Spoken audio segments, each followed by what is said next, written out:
legend and, after this story, hero to men everywhere, Ben Zobrist, who retired after a 14-year career in baseball, learned that his wife was having an affair with their pastor, and according to court documents that surfaced last week, the same pastor was accused of defrauding Zobrist's charity of apparently hundreds of thousands of dollars. The 40-year-old ex-infielder seeks $6 million in damages from Byron Yon, who is the pastor. He also is seeking money from the pastor for damages for defrauding him and, sleeping with his wife. But Zobrist is a two-time World Series winner. Like I said, Chicago Cubs legend, MVP with the Cubs for that World Series. Like he brought that city the championship essentially. So Ethan, not only did this guy defraud Zobrist's charity, not only did he make him question his faith in the Lord, but he also slept with his wife. What do you make of all this? Zobrist is a saint, man. Like, he's a serious Christian. He loves his faith. He has a bunch of kids. I'm getting confused. He's a great guy. There's so many stories of him just being a sweetheart around the stadium, around the Cubs. He's a humble guy. He would ride his bike home and to and from home to stadium every day, Wrigley Field. There's Ben Zobrist on his bike, like fucking World Series MVP, just casually on the bike ride. Like, the guy's so humble. He's such a nice guy. He's always got a smile on his face. He was such a big part of not only the World Series win, but when he was with the Cubs, like he was always reliable. And you just breaks your heart. Like, wow, like his wife, who is supposedly like a Christian rock genre, she's supposed to be a good Christian, like went and slept with the pastor of all people. Like, not only that, like he's their counselor, he was their marriage counselor. Like, right. He was, and apparently like he's like.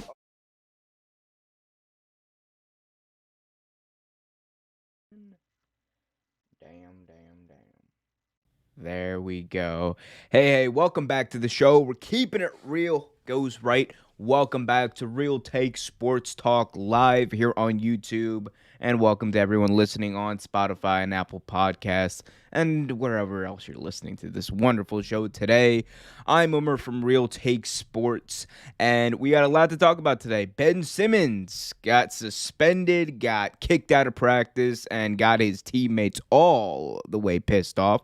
We're going to talk about that. We're also going to talk about Baker Mayfield being out for Thursday Night Football tomorrow night.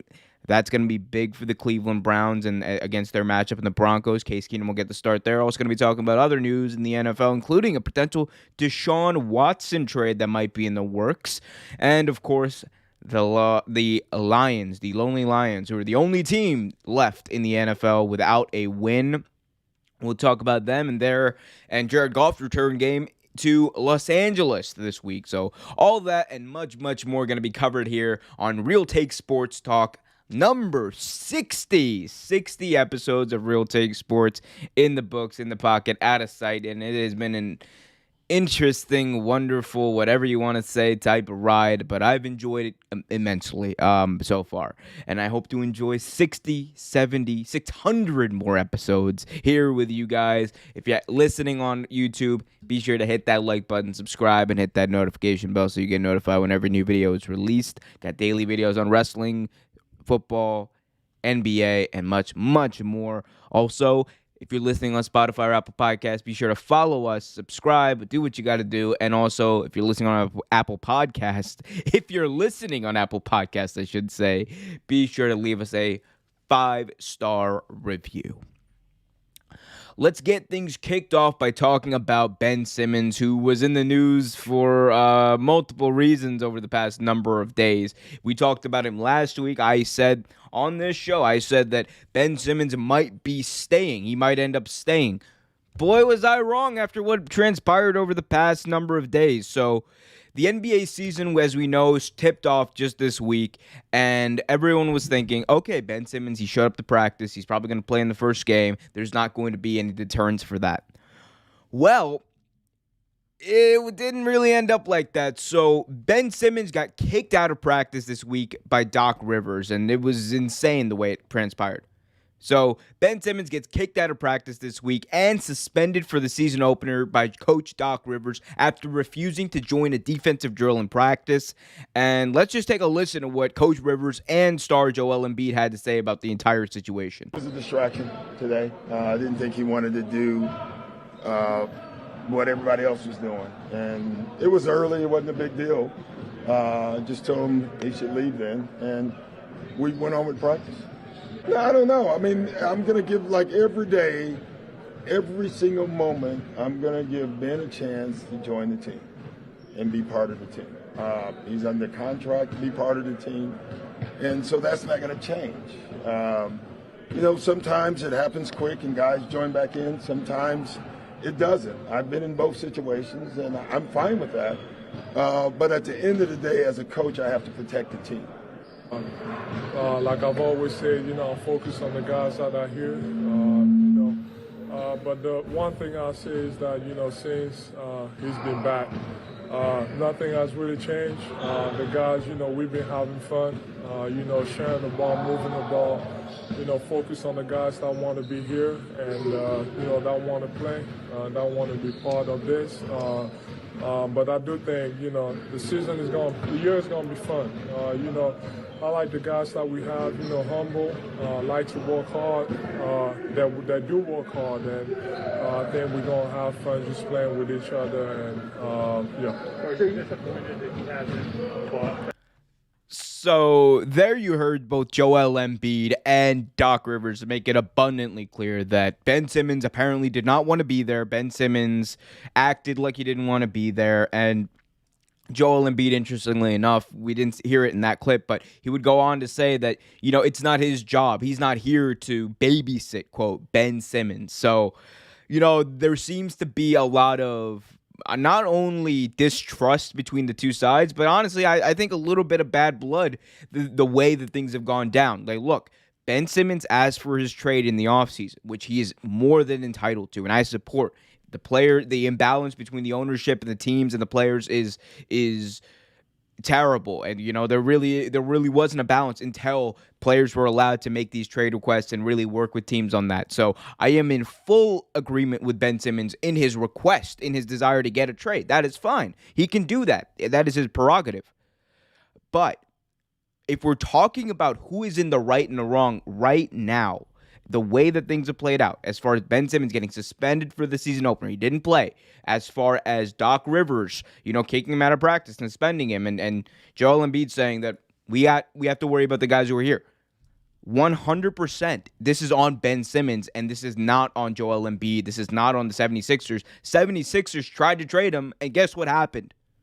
Nobody wanted to trade for him for the value that he thought he was worth, for the value that the 76ers think he's worth or want for him. And when that doesn't happen, you don't get traded.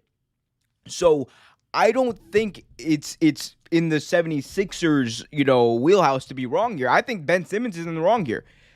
You asked for your trade request, all right? You bet on yourself, and the team went out there and they didn't want you. Your trade value wasn't where it was either supposed to be or where you thought it would be or where the team thought it would be. So they can't move you because you're not worth enough for a star-level player to be traded for. That's just the reality of Ben Simmons in 2021. He's not worth it because people know he can't shoot, and he's a point guard, and he needs the ball. And there's been, narratives about Ben Simmons for a while now that everything kind of has to run around him and run through him. So Ben Simmons, in my opinion, he handled this in the worst way. You didn't get traded. You asked for a trade. They're working with you. They're still trying to find a trade, apparently. But you didn't get traded because no one wants you. No one's willing to trade the compensation that the team wants for you. So you have two options here if you're Ben Simmons. You have two options. Either you show up and you are wholeheartedly in there because you are you're not in there, just for yourself. You're not in there just for the 76ers. Forget that. You're in there for the team, the players that you've played with, for the past 4 seasons. That's who you're there for. You are there for the people that have stuck by you, that have defended you. And that's who you're there for. You are there to show teams that might want to trade for you that, hey, I'm just as good as I thought I was last year, if not better. That's the way you handle if you're Ben Simmons. Otherwise, and I'm perfectly fine if he had done this, just don't show up. You're not going to get paid, but don't show up. Hold out. That could have been a way that he could have done this, and that would have been fine. But instead, he decided to show up and deliberately look disinterested, deliberately basically tank a drill, deliberately show everyone that he's pissed off and doesn't want to be there. While everyone else in practice is busting their butt, while everyone else, including Joel Embiid, is out there having fun, trying to get ready for the first game of the season, Ben Simmons is out there with his phone in his pocket, just chilling, not taking it seriously, not doing anything. If you didn't want to be there, don't show up. And if you're going to show up, don't act like, honestly, a butthole to your teammates. The people who are actually putting in the hard work to make you look better because apparently you can't shoot, who are carrying the scoring load because you can't do it. That's the reality of Ben Simmons. That is the reality that Ben Simmons should have reckoned with. That is the reality that Ben Simmons should have realized before this season. That if he's not going to, if he doesn't want to be a part of the team, totally fine. Just don't show up. But when you show up, don't throw your coaches under the bus.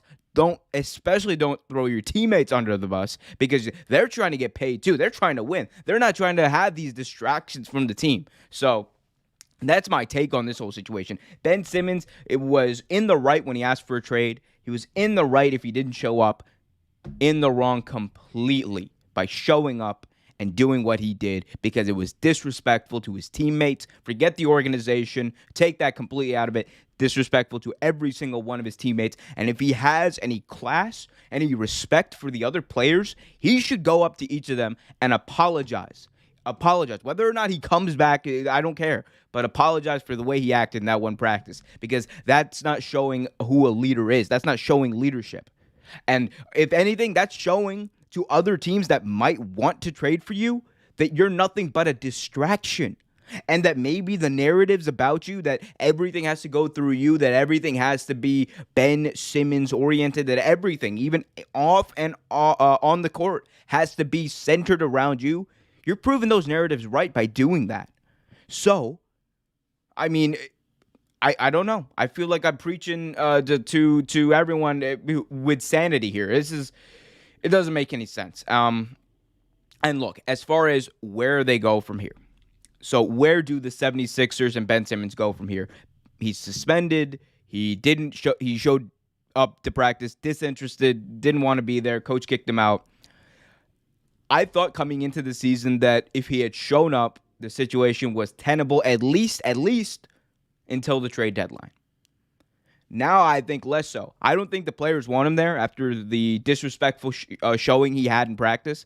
I definitely don't think Doc Rivers wants him there. Joel Embiid literally said he's not here to babysit Ben Simmons. He doesn't want him there. Ben Simmons, obviously, by these actions, does not want to be there.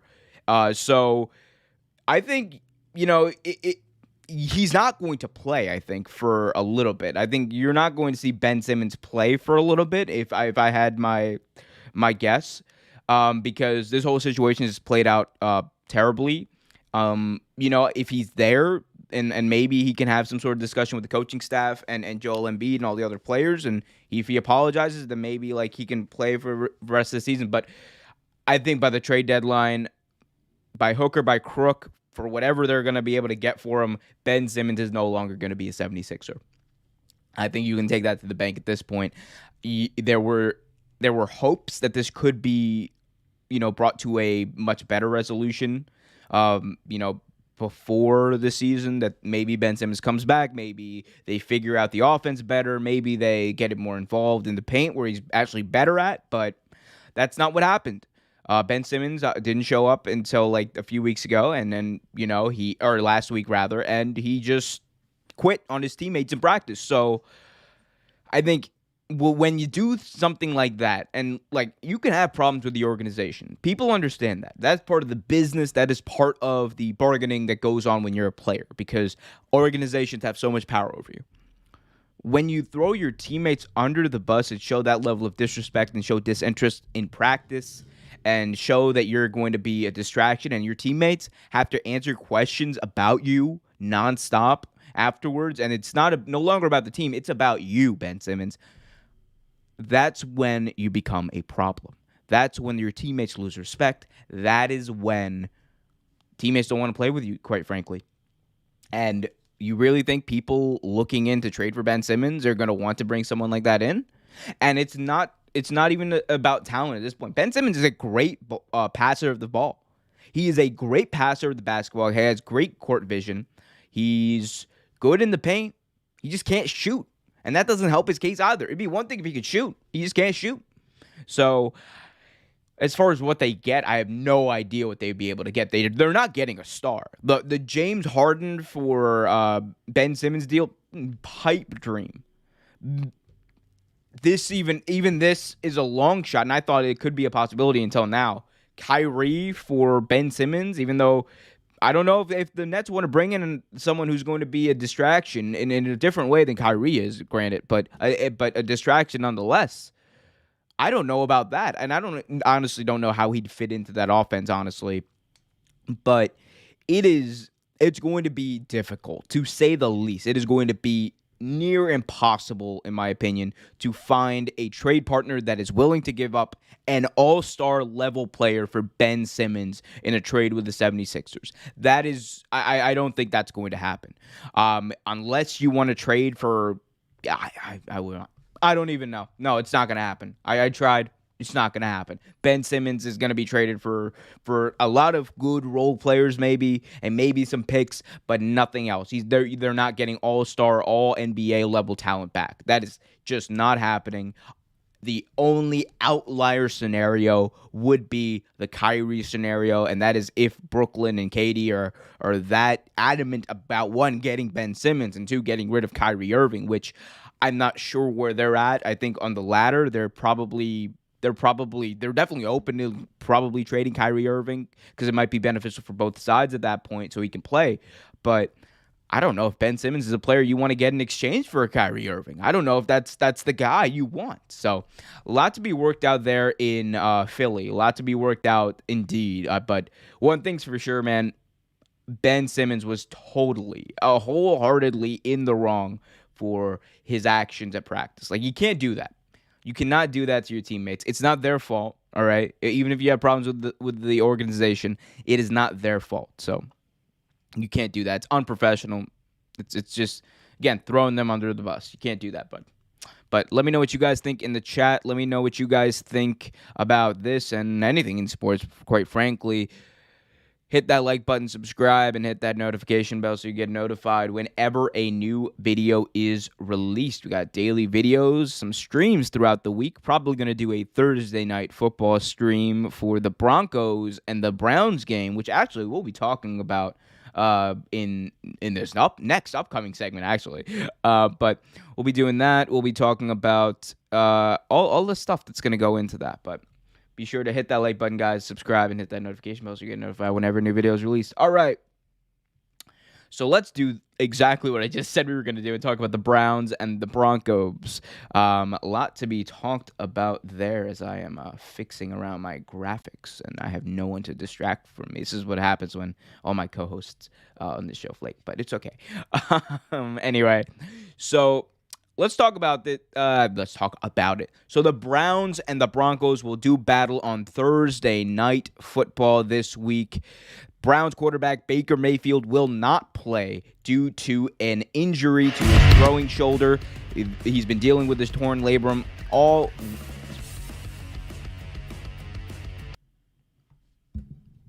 My mic died. Amazing. Right in the middle of that. Oh well, who cares? Anyway, so let's run that back, I guess, because that's all we can do, and it's a live show, pal, isn't it? So Browns quarterback Baker Mayfield will not play this Thursday against the Broncos. The team announced today Case Keenum will start in place of Mayfield. Mayfield said that he had expected to play despite dealing with the torn shoulder labrum in his left shoulder, but the team ruled him out one day later. We've all known about this for a while. The injury to Baker Mayfield's shoulder. Mayfield underwent an MRI earlier this week on his left shoulder after re-injuring it in Sunday's game against the Cardinals after being hit by the man, J.J. Watt. And it was initially reported that Mayfield had suffered a partially torn labrum in his shoulder in week 2.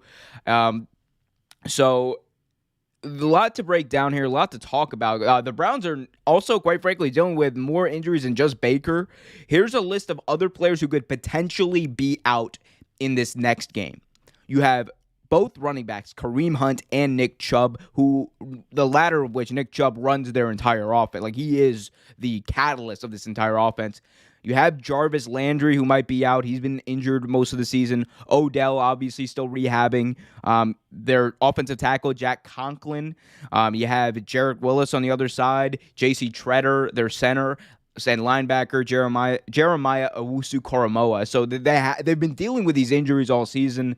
Baker Mayfield has just re-aggravated his shoulder. Case Keenum is getting the start.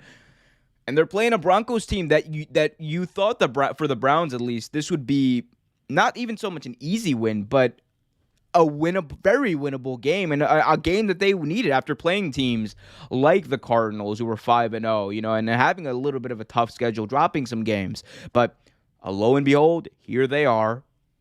They have Case Keenum starting, Baker Mayfield is out, and a lot of their offense is going to be either playing hurt or out for this game. So a lot of questions here, and the first one is, could this be good for the Browns or Baker Mayfield? Here's what I'll say. For Baker, it might be good that he's going to be able to kind of basically take what is ultimately 2 weeks off because of this, or an extra week off because of this. It'll probably be good for his rehab as far as, feeling better. It's his torn labrum is still going to be a problem, and it can still be re-aggravated, but best case, he feels better, it feels a little looser, and he's able to adapt to it better. It's not going away until the offseason where he can truly rehab it and possibly have surgery or whatever he needs to have on it. So it might be good for him in the short term. For the Browns in the long term, man, you would have thought that having Baker in this game, playing against the Broncos, they needed to win this game. They need to win this game. Like, right now, the Browns are still fighting for, in their division. Right now, the Ravens in their division are 5-1. You have the Bengals, who are now 3-2, but they got an important, or 4-2 rather. They got an important game against the Ravens, and the Browns are now tied for last place, 3-3, with the Pittsburgh Steelers. Again, a tight division, but Baltimore is getting up there. We know the Bengals are a good team. Pittsburgh, but those AFC North games are always battles. So, with that being said, man, I think that the Browns, you would have liked them, if you're a Browns fan, you would have liked them to have been full strength for this game. But here's what I'll say. Case Keenum is definitely a more than competent quarterback under center. That is the least you can say about Case Keenum. This is the guy who, granted, he has Stephon Diggs and Adam Thielen and a good running game, but guess what he did? He did exactly what he was supposed to do, and he did something that Kirk Cousins has not done, and that is take his team to an NFC title game. That is what Case Keenum brings to the table, because he's got the good leadership qualities. Any receiver he plays for loves the dude because of what he brings to the table, and that is he's going to get you the ball. He's going to get you the ball in the important moments. And look, one thing that I've said, and it's a big if Odell plays in this game, but one thing I've stated before is Baker and Odell, for whatever reason, ever since Odell got brought in, it has not worked. It has not worked with Baker and Odell. And that doesn't mean that Baker doesn't have the talent. That doesn't mean Odell doesn't have the talent. I don't know what it is, but these two can never seem to get on the same page. But you have a different type of quarterback in Case Keenum who has the experience, who knows what it's like to play with a big-time receivers with big-time talent. He played with Stephon Diggs. He played with Adam Thielen. He can get them the ball, and he got them the ball, and he can get Odell the ball too. I think Case Keenum and Odell would probably be a better mix for the Browns offense. And then, you add a running game. Granted, again, Nick Chubb might also be out in this game, but so a lot of ifs. But I think if if the Browns have at least one of the running backs healthy with Case Keenum, they still have a shot to win this game. In fact, I still pick them to win this game probably if one of those two running backs is still there, because Case Keenum with a good running back, a good running game, I think is going to be fine. That I think he's got the experience, like I said, he's got all the intangibles, the arm. People want to say he doesn't have the arm strength. He's got the arm strength. Go watch his film. The dude will be fine. He will weather the storm for the Cleveland Browns. I think honestly, again, I'm gonna go back to the Case Keenum Kirk Cousins thing. If the Vikings were smart, Case Keenum would still be their quarterback, because they went out there and gave Kirk Cousins the only two fully guaranteed contracts in the history of the National Football League. They went out there and did that for a guy who's produced one playoff win. Case Keenum, by the way, only one playoff win, but he took them to a 13-3 record, and he also 12-4 record, and he also happened to take them to the NFC title game. So, again, Case Keenum is no scrub. Before anyone in the chat wants to be like, oh, Case Keenum, he's just a backup. Well, you know why he's a backup? Because the Vikings are not smart. And also, for Case Keenum, it's a bit of a revenge game. He's playing his former team, and he's a competitive guy. He's got that drive. This guy ended his college career having every single passing record in the books. He can throw the rock, people, and I think he's going to do that in this game on Thursday Night Football. This is going to be, I think Case Keenum is going to have a good game. But y'all let me know what you guys think in the chat. Let me know what you guys think about Case Keenum. Let me know what you guys think about the Cleveland Browns. Let me know what you guys think about the NFL. A lot to talk about for the rest of the show. But if you haven't already, please hit that like button, subscribe, and hit that notification bell so you get notified whenever a new video is released. Yeah. Anyway, so let me take a sip of water. I've not done that. Anyway, I'm sorry to anyone listening to this in podcast form. Let's move on and talk about some news out of the NCAA, specifically Washington State University, where there has been a bit of a controversy. So, former Washington State head coach Nick Rolovich will be suing the university for illegal termination, in part because of, quote, discriminatory and vindictive behavior, unquote, by the athletic director, Pat Shun. An attorney representing Rolovich said on Wednesday. Washington State head coach Rolovich was fired along with 4 assistants on Monday night after refusing to comply with a mandate that required all state employees to be vaccinated against the COVID-19 disease. That came down after the governor put out an edict that all state employees needed to have the vaccine. So here we go. This is an interesting tidbit here. So the reason for all this happening is Washington State Athletic Director Chun on Monday said that Rolovich's firing is for cause separation, noting that he could not meet the requirements in his contract, which paid him $3 million annually. Therefore, he will not be continued to being paid. So that's what this is kind of about. Usually, when a coach gets fired for performance issues or whatever, they get fired, but they still get paid out most, if not all, of their contract. In this case, because technically Rolovich was in a breach of contract because he did not get the vaccine, he was fired and he will not be paid the rest of his money by the school. And this is a quote from Rolovich's lawyer, who says, quote, "It's a tragic and damning commentary on our culture, and more specifically on Chun, that Coach Rolovich has been derided, demonized, and ultimately fired from his job merely for being a devout in his Catholic faith." Okay. So a lot to break down there. First of all, what do I make of this?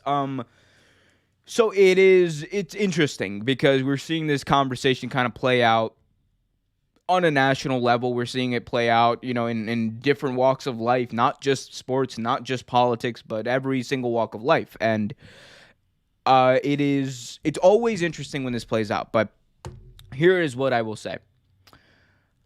When you coach for an institution that is governed and owned and state run, that is publicly run, that the state of whichever state you're in has oversees. At the end of the day, you have to comply by their mandates as well. You have to comply by their edicts, their rules as well. And I feel like that's an understanding whenever you take a state position. Now, here's the thing with the vaccine and everything. So when Rolovich was fired, right, he was fired because of his breach of contract because he didn't get the vaccine, and that was a mandate for all state employees. And actually not technically, Rolovich was a state employee.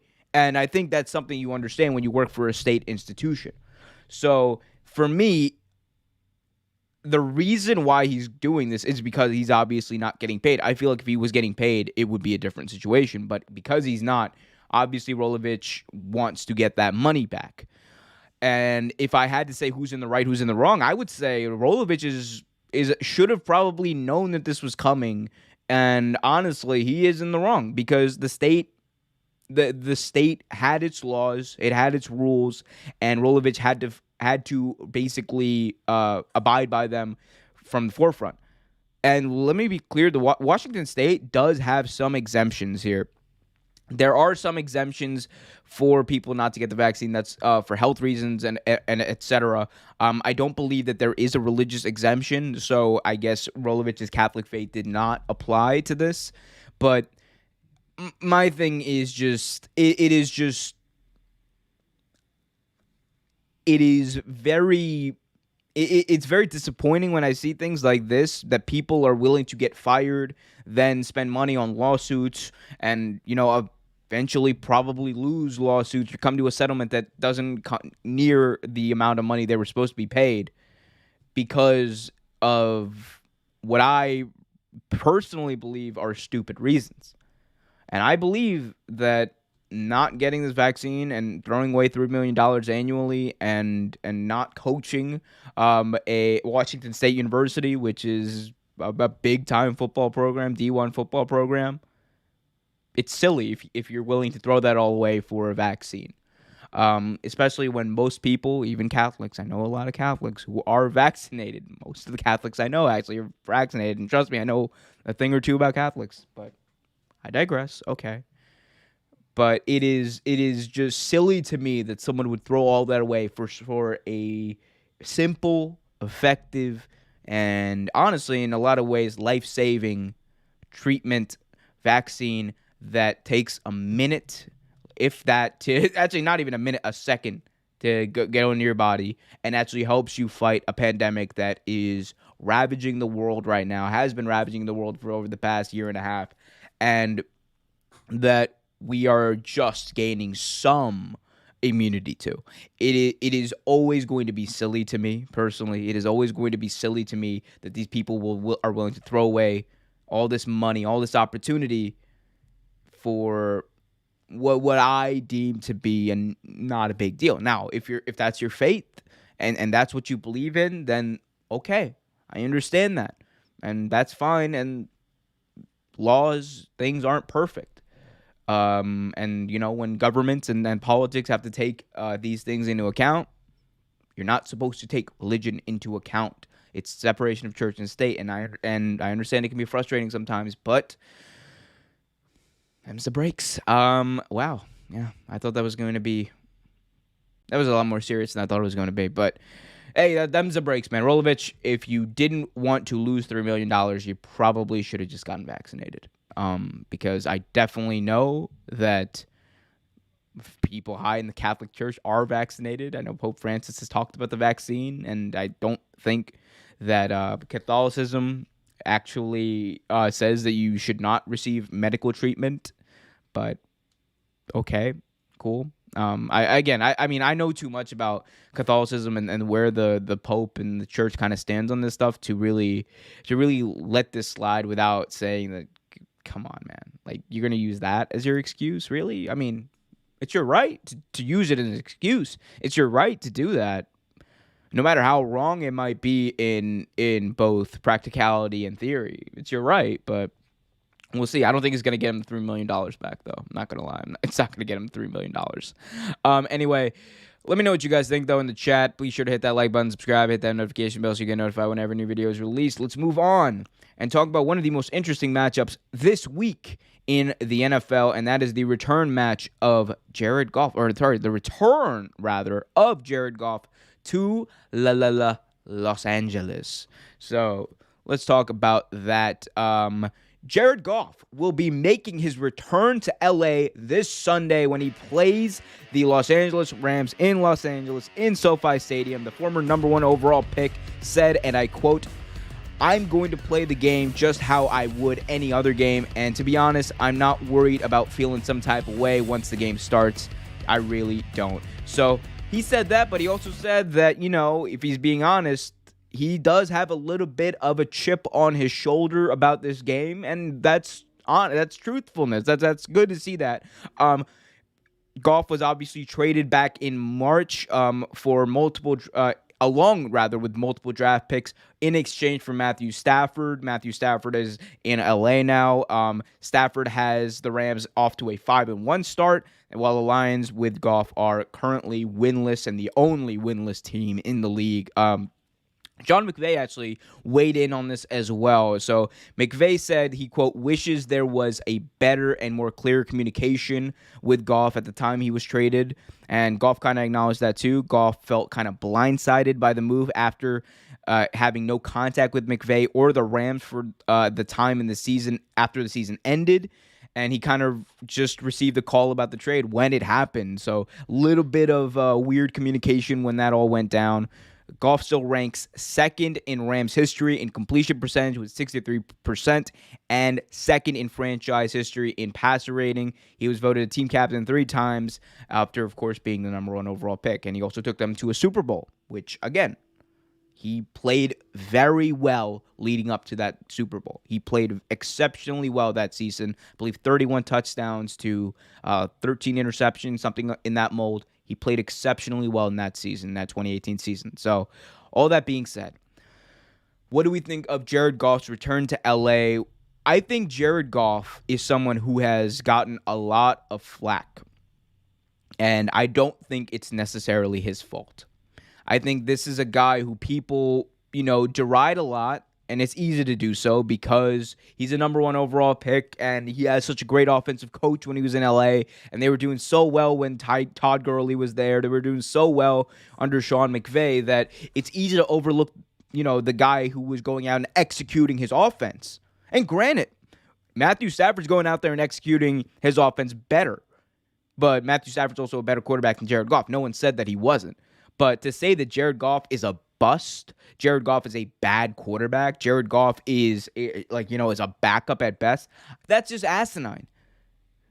The dude was able to run this offense and run it very well and led them to a Super Bowl. All right? He's playing in Detroit right now with a team that's not very good, all right? Let's be clear. They've been in a lot of games, but the Detroit Lions are not a good team. They have the second most players and 14 players on IR in the entire league. They are 0-6. They got beat by my boy Justin Tucker on a kick 66 to end the game, an NFL record, all right? So this team has actually been overperforming, honestly, in a lot of ways than it should be. That being said, has Jared Goff played particularly well? No, not this season. But you go back and you look at what he was doing with the Rams, especially when Sean McVay got in there and after he had, his rookie season where, he didn't do well. Oh, my God, rookie quarterback not doing so well. What? A rookie quarterback who doesn't play well in his first year in the league under Jeff Fisher as his head coach? Oh, no, you bury him. He's the worst quarterback ever. Blah, blah, all this jab. I'm sick of it. Jared Goff is a more than competent quarterback. He is a good quarterback. Top 15, I think. I think under the right circumstances, he can be a very good quarterback. So, first of all, I want all that gone. And I think this Sunday, he's going to have a chip on his shoulder. Is there any chance for them to beat Los Angeles? Every instinct in my brain, every instinct in my body tells me no, because the talent is just incomparable.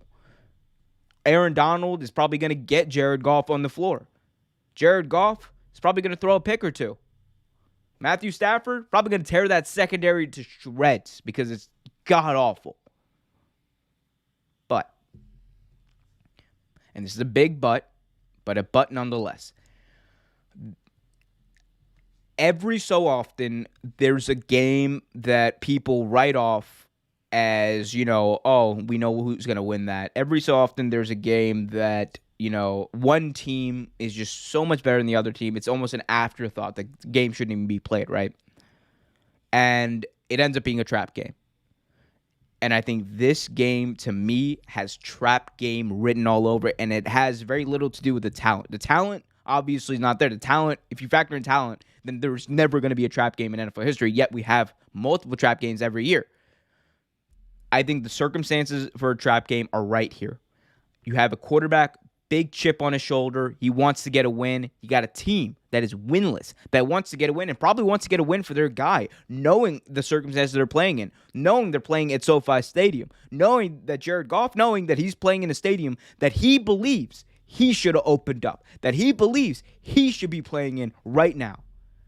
Knowing that you have a head coach in Dan Campbell who was in tears last week after that loss, after that heartbreaking loss. And this team has been so close so many times. This has all the makings of a trap game. And let me tell you something. The Rams, they had some hope. When they were playing the Seahawks on Thursday Night Football last week, they didn't look too great, all right? They ended up winning, they ended up winning, but they didn't look, like the Rams we thought they were going to be, or they have been over the past number of weeks. They looked like there were some faults in there. You had some receivers dropping passes. You had the running game just wasn't there. And I don't know, something looks off. That defense was allowing Geno Smith to get down the field. So, call me crazy, call me whatever you want. To me, I have this circled trap game. And I think the Lions are going to be motivated to get a win. I think Jared Goff is going to be motivated to get a win. And I think this is the perfect circumstance. How poetic would it be? You also got to put some of that into just plain dumb old luck. How poetic would it be if Jared Goff, after getting traded to the Detroit Lions, going winless up until this point, gets his first and maybe the only win for the Lions in LA against the team that traded him, against the quarterback that got traded for him, and Matt Stafford loses his first game against Detroit. Call me crazy, but that's a story I'd want to write. That's a story I'd want to talk about, and it could be the story come Monday night, because we know that these trap games happen. We know how they work. Jared Goff, I think, is going to have a game. Regardless of the circumstances, even regardless if they win or lose, I think Jared Goff is going to have a very good game this Sunday because of how motivated he is to play well. You can take that to the bank. But let me know what you guys think in the chat. Hit that like button, subscribe, and hit that notification bell so you get notified whenever a new video is released. So this is a bit of interesting news.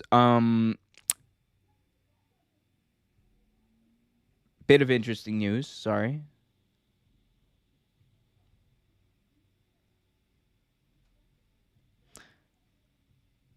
Great. We ruined a graphic. Let me know what you guys think in the chat while I try to find some graphics. Here we go.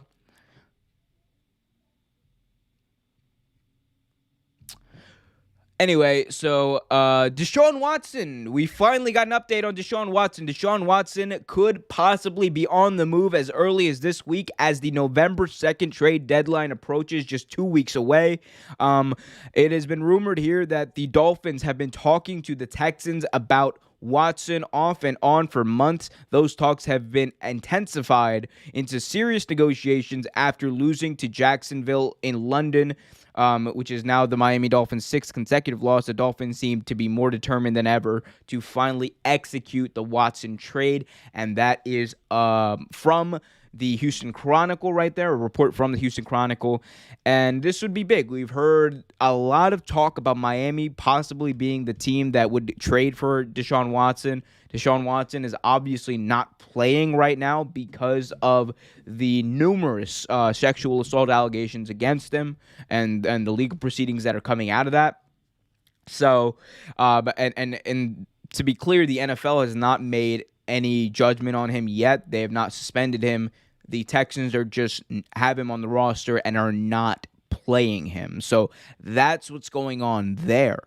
So a lot to make of this. Miami has always been interested in him. They seem to have always been somehow, even though they drafted him in the first round, always waned on Tua and always just very quick to think about moving on from Tua. And we heard about this before the season. I think Miami kind of sees themselves now like losing so much, and they might want to try to salvage this season and get a quarterback they can build around, at least maybe not even this season, but for the future that they know is good or great.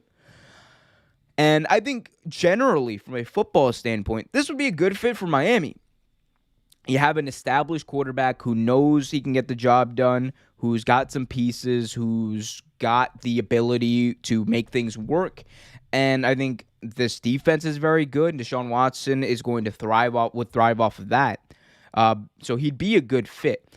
The biggest concern with the Deshaun Watson thing for me, and it should be for the Dolphins in this negotiation, is what's his status going to be by the time you trade for him? And is what you're going to give up going to be enough compensation, to give up to take that risk? Because there's a very good chance here that he could be traded to Miami, and the second he's activated, the NFL and Roger Goodell put him on the commissioner's exempt list because of the legal proceedings and the allegations against him. Because they're very serious about that. The NFL takes these things apparently very seriously, and they want to put their foot down about these things. So there's a good chance that happens. And if you're Miami, and let's say you give up multiple first-round picks for a guy who might not play this season, and who knows what his legal status, what his status going forward is going to be. That is the big question mark. So you gave up all this capital for a guy who possibly might not play. And again, it's 50-50 about whether or not he gets put on the commissioner's exempt list. But when you're talking about multiple first-round draft picks, multiple players, that is worrying. That should be worrying, and it should give the Miami Dolphins at least a second thought about what they're doing here, because they just drafted Tua Tagovailoa in the first round of the draft last year. So this isn't a thing where, Tua's a bust. We don't know what Tua is, and we'll talk about Tua specifically in a bit, but they seem to be moving here to Deshaun Watson, taking this big risk. Maybe they know something that we don't know. Maybe they know something the public doesn't know about the specific situation with Watson. Maybe they know something that the league office has been talking about with due to the Watson situation or in relation to the Watson situation. But Miami, you got to be careful here if you're them. But if this is the route they want to go, I think it would be a good fit. The only thing I'll say is you definitely need to get some better pieces around him at the skill position. They got Jalen Waddle, who is very good, I think, and he will adjust, and I think Watson would actually help him out. But you got to put some other pieces around him, because we saw, as bad as that team was in Houston in 2020, they went 4-12, even with Deshaun Watson starting all those games, and that's because they just didn't have the talent around him. The defense is better than it was in Houston last year, the Miami Dolphins defense, that is. The skill positions on offense, about the same level, I think, as it was in Houston last year. So Deshaun Watson's going to still have a lot to overcome. But if if Jalen Waddle rather becomes and develops better under him, I think they'll be fine on offense. I wanted to switch gears real quick. Sorry, excuse me. As I take a sip of my water. I wanted to switch gears very quickly and do one last thing and talk about Tua Tagovailoa, because I think this is a lost piece in all of this talk. And I think it's an important piece to talk about when you're talking about, young quarterbacks and their development. So with the talk of Deshaun Watson, with with all this talk of Deshaun Watson being traded to the Dolphins, the one person who seemingly is the odd man out here is Tua Tagovailoa, the first-round quarterback for the Miami Dolphins last year. And he's in his second year. He has not even started 16 games in a season. I believe he started somewhere around 12 games in his season. And the dude is again very young in his development, is still growing in his career. He's only got 14 touchdowns, 7 interceptions. So he's only played a handful of games. So you can't really say to me that Tua Tagovailoa is a bust. You cannot say to me that Tua Tagovailoa is someone who has not shown potential that he can be a franchise quarterback. I think he has in certain situations. I think there are other situations where the talent either has not been good around him, or he's been benched for other quarterbacks, or for other reasons that it just hasn't worked. And my thing is, if they're giving up on Tua right now for Deshaun Watson, a person who might not even play, man, that's going to hurt this kid's development a lot. And Tua Tagovailoa is a guy who has the potential to be very good to great in this league. Again, we don't know what his ceiling is. What I do know is, can Tua start in this league before he's within his first 16 games? Can he start in this league? I found that out. Yes, Tua can start in this league. I think Tua can win in this league. There are specific things you can fix about him. His footwork, that can be fixed. Can he get better and faster at reading defenses? Yes. Can he get better at those intermediate and deeper routes and those deeper throws? I think he can definitely, at least on the intermediate throws. Not every quarterback has to be a gunslinging quarterback who can throw the ball 80 yards. Not everyone's supposed to be Patrick Mahomes, right? But Tua Tagovailoa, to me, is a guy who has that raw ability, and you can use him in a lot of various ways. I think Miami's just done a bad job of using him generally in that offense. You drafted Jalen Waddle so that would be mended. He got injured, and that also might play into this. There might be a part of the Miami Dolphins, after seeing Tua get injured in college the way he did, and after him missing about 3 or 4 games here, they might be thinking, hey, man, this guy might be injury prone. And if we have an out, and that out might be Deshaun Watson, a quarterback that we know is good, can start in this league. Actually, a quarterback that we know is a franchise guy and a game-changing guy. If he can start, then why don't we go with him? And I get that. But I think considering the risks that come with the Watson situation, considering the fact that it's more than likely he gets put on the commissioner's exempt list, I think you would be doing not only yourself a disservice by throwing away your rookie quarterback, or sorry, not your rookie quarterback. He is technically kind of still a rookie, but throwing away your young quarterback for with that much risk at hand. A guy who you honestly have not even given a real chance to prove that he is your guy, that he is, what he is. Like Tua Tagovailoa now is not what he's going to be in 3 years. The Miami Dolphins keep developing him. But my thing is, I just think the Miami Dolphins don't want to develop him. I think they just want to, kind of just have someone fall in their lap. And the thing is that teams need to understand, not every quarterback is going to be Patrick Mahomes in their first year starting. Not every quarterback is going to be Lamar Jackson in their first 16 games starting. Not every quarterback is going to be great, Pro Bowl, all pro level quarterback in their rookie year. And I think we get lost in quarterbacks who play very well. But we need to understand that development in the NFL is still a large part of how quarterbacks get better and how teams build. Miami Dolphins need to help this guy. They need to build him up instead of breaking him down at every turn. When they were benching him in key situations for Ryan Fitzpatrick, while that might have been good for the team, what effect did that have on Tua Tagovailoa's development? Probably a negative one for anyone who knows anything about football and psyche and momentum and when a player gets into a rhythm. They've already had that effect. And I think I'm starting to wonder why they drafted him in the first place. Because if you're going to do this anyway, if you were thinking that, because he was only around for a year before the Watson stuff started happening. If you're going to do this, and if you're going to trade him for a better quarterback or a more established NFL quarterback, then why did you take him in the first place? Maybe they're seeing something in practice that we are not seeing.